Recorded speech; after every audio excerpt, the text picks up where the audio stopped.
Bonsoir. Alors en effet, je suis content, il y a plein de gens qui m'ont fait des introductions pour ce que je vais vous raconter. C'est génial, vous allez voir que tout s'enchaîne, tout se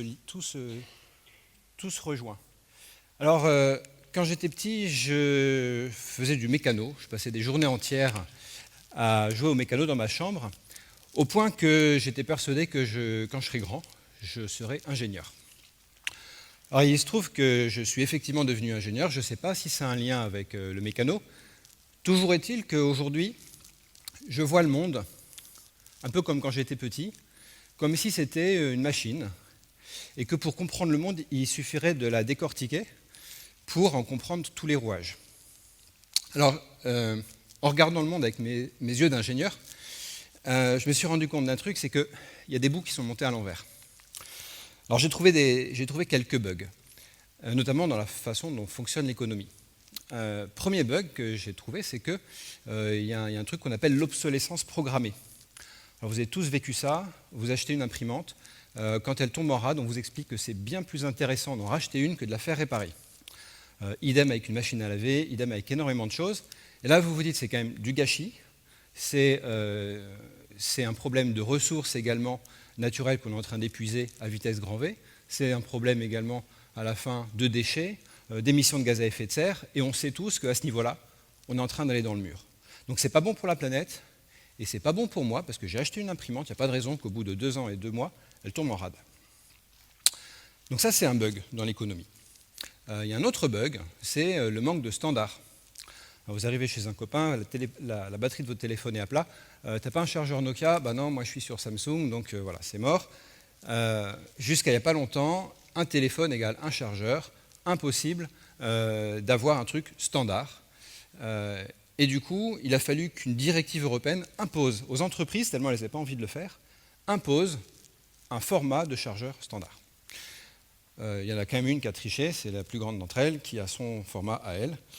C'est pour dire à quel point les entreprises n'ont vraiment pas envie de mettre ça en place. Pourquoi? Parce qu'elles préfèrent vous revendre un chargeur. Ça va dans leur intérêt, mais ça ne va pas dans l'intérêt du consommateur. Alors un autre bug, c'est que quand vous achetez certains produits, vous payez pour avoir eu le droit la veille de regarder une pub pour ce produit, et en plus en plein milieu du film. Dans certains produits, ça atteint la moitié du prix du produit. Et sans parler juste du marketing, le simple fait de vendre un produit peut représenter en général dans l'économie, ça représente la moitié du produit. Donc là, je vous ai mis la photo d'un opticien. Chez un opticien, ils vendent à peu près une paire de lunettes par jour. Vous imaginez que quand vous achetez une paire de lunettes, il y a la moitié droite de la lunette qui a permis de payer l'allocation de la surface et le salaire du vendeur. Dans l'économie, globalement, aujourd'hui, la moitié de l'économie sert à vendre ce que l'autre moitié a produit. Et on le paye. On paye ça. Est-ce que c'est normal que ça coûte aussi cher de vendre un produit? Je ne pense pas. Je pense que c'est un truc qui pourrait être largement amélioré. Donc vous voyez, vous sentez que dans le bras de fer entre celui qui vend et celui qui achète, il y a quelque chose qui n'est pas très équitable. Et à la fin, en tout cas, vous avez souvent le sentiment que c'est celui qui vend qui a eu le dernier mot, qui a réussi à organiser cette obsolescence programmée, qui a réussi à vous faire payer le marketing qu'il a fallu pour acheter, etc. Il y a quelque chose qui est déséquilibré. Et alors, comment est-ce qu'on pourrait sortir de ça? Les entreprises ne sont pas forcément celles qui ont envie de sortir du système, quoique, je pense que la question est ouverte. Les politiques vont mettre en place des politiques économiques, puisqu'on leur demande de travailler sur les questions de chômage.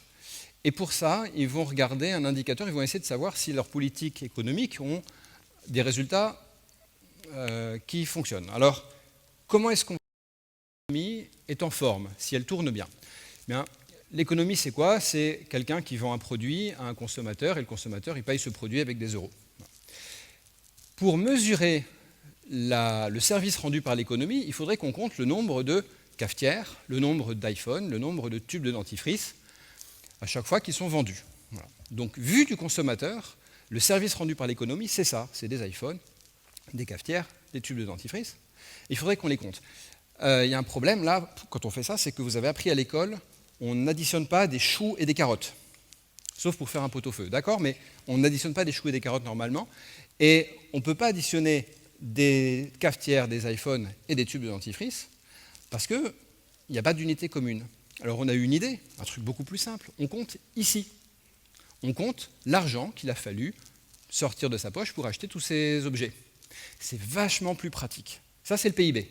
C'est super puissant. C'est super puissant, mais ça vous donne vous avez un problème d'optique qui est que vous ne regardez pas au bon endroit. Vous regardez le PIB, l'argent qui est rentré dans les poches de celui qui a vendu. Vous ne regardez pas le service rendu par l'économie. Vous ne regardez pas la quantité et la qualité des produits qui sont arrivés chez le consommateur.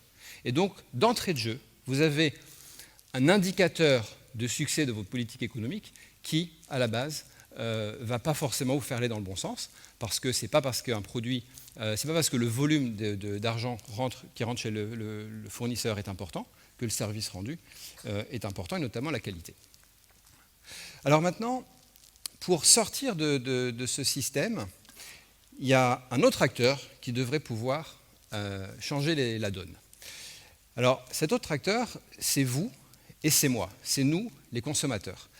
Comment l'économie fonctionne aujourd'hui? L'économie est intégralement organisée autour de la vente. À de très rares exceptions, tout est tourné vers la vente. On paye des commerciaux pour vendre des produits. On oublie une chose, c'est que, et là je vais avoir un langage hyper libéral, à la limite, je vais vous parler de marché au sens où il doit fonctionner, il doit bien fonctionner. On oublie une chose, c'est que la vente, elle a une contraposée, c'est l'achat. Alors si on équilibrait un petit peu plus les choses, entre cette offre et cette demande qui doivent se rejoindre quelque part, si les deux faisaient à peu près la moitié du chemin ensemble, si les deux faisaient un effort pour se rejoindre, qu'est-ce qui se passerait? Il se passerait que ça fonctionnerait beaucoup mieux. Je vous donne juste quelques exemples qui vont dans ce sens-là, voire qui sont complètement dans cette optique. Alors, vous avez les associations de consommateurs qui vous produisent de l'information sur les produits de façon indépendante des fournisseurs. Ça, c'est déjà un bon début. Vous avez les avis de consommateurs sur Internet. Ça aussi, ça va dans le bon sens. On construit une information sur le produit de la part de ceux qui le consomment.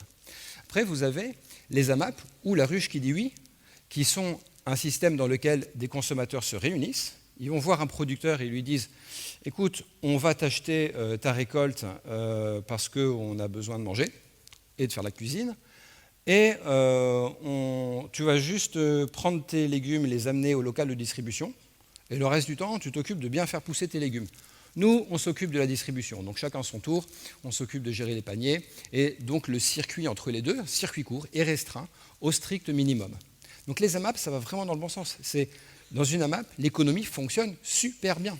Il n'y a pas eu de déperdition dans des choses qui ne servent à rien. Groupon, c'est un site de consommateurs pour réunir des acheteurs et baisser les prix. La Louve est un projet qui a démarré dans le but de monter dans 1 an ou dans 2 ans un supermarché à Paris, un supermarché coopératif. C'est-à-dire qu'il va appartenir aux clients. Il va appartenir et il va être géré par les clients. C'est-à-dire que vous allez payer, entre guillemets, votre dû à cette association en travaillant 3 heures par mois. Pendant 3 heures par mois, vous serez caissier, vous allez faire du réassort, vous allez participer au travail d'achat des produits, vous allez faire partie des gens qui testent les produits, donc qui testent les cafetières, qui testent les tubes de dentifrice pour les sélectionner et pour choisir les meilleurs produits. Donc là, on a à la fois la construction de l'information produit qui vient du consommateur, on a également tout le fonctionnement de la mise en relation entre le producteur et le consommateur qui est géré par les consommateurs. Et donc ça, c'est des choses qui ont des chances de bien mieux fonctionner en termes économiques. Un autre exemple que vous avez probablement déjà connu ou entendu parler, c'est simplement un groupe d'achat. Vous voulez acheter du vin à plusieurs, vous vous réunissez, vous goûtez des vins, il y en a un qui vous plaît, vous faites venir quelques dizaines de caisses de chez le producteur, vous partagez les frais de port, vous négociez un prix quasi professionnel parce que vous avez pris des grandes quantités, et là vous avez raccourci le circuit entre les deux. Pour aller au bout de la logique, il faudrait qu'on soit capable d'aller encore plus loin que ça. Pour aller au bout de la logique, il faudrait qu'on puisse faire exister des produits qui n'existent pas. Par exemple, un téléphone qui ne soit pas obsolescent. Le truc, mais le rêve. Voilà. Ça n'existe pas. Moi, mon iPhone, je l'ai depuis 3 ans. Autant dire que bientôt, il rame. Bientôt, il va falloir que je passe sur un autre téléphone. Un téléphone qui ne soit pas obsolescent. Voilà. Juste ça. Ça n'existe pas. Comment est-ce qu'on pourrait faire pour le faire exister? L'idée, ce serait de faire de l'achat par souscription. On réunit, grâce à Internet, 10 000 personnes qui veulent ce téléphone. Ils vont mettre 10 € chacun, il faut qu'ils payent un peu à l'avance. Donc là, vous avez 100 000 €, vous pouvez payer un chef de projet pendant 1 an pour suivre ce projet. Qu'est-ce qu'il va faire?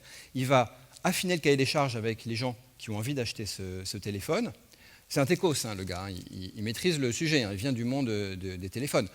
Il va aller voir les fabricants, les constructeurs, il va leur dire, voilà, moi je vais vous passer une commande de 10 000, je suis un industriel, je vais vous en prendre 10 000, donc je vais vous passer une commande de 10 000 téléphones. Il va travailler avec la R&D pour que ce téléphone réponde au cahier des charges, il soit vraiment durable, et ensuite, il va organiser les tests utilisateurs. Un téléphone durable. Je vous ai dit tout à l'heure un téléphone obsolescent. Enfin, un téléphone qui ne soit pas obsolescent. Voilà. Ça, c'est le cahier des charges. Et donc, il y a des parties qui doivent être changées, il doit être modulable, il doit pouvoir se démonter, se réparer. Voilà. Donc ça, c'est le cahier des charges. Et donc, au bout d'1 an, après la phase de R&D, après la phase de test où les acheteurs ont participé, eh bien, on produit le téléphone. Et donc, les consommateurs vont pouvoir recevoir chez eux un téléphone qui coûte grosso modo la moitié d'un téléphone normal. Et en plus, il est durable. Voilà.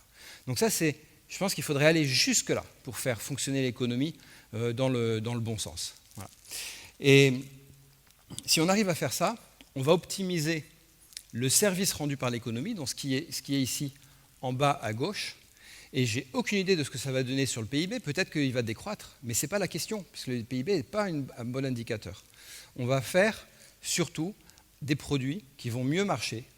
Et si on arrive à aller dans cette direction-là, eh bien, le bug là, que j'avais identifié, cette économie qui fonctionne un peu à l'envers parce qu'on a l'impression d'être tous à son service, tous à devoir acheter, à devoir consommer pour qu'elle tourne, cette économie, on va la démonter, la décortiquer, remettre les rouages dans le bon sens, et on va enfin réussir à la faire tourner à l'endroit, c'est-à-dire qu'on va remettre l'homme au milieu du système, et on va avoir une économie qui est enfin au service de l'homme et pas le contraire. Je vous remercie.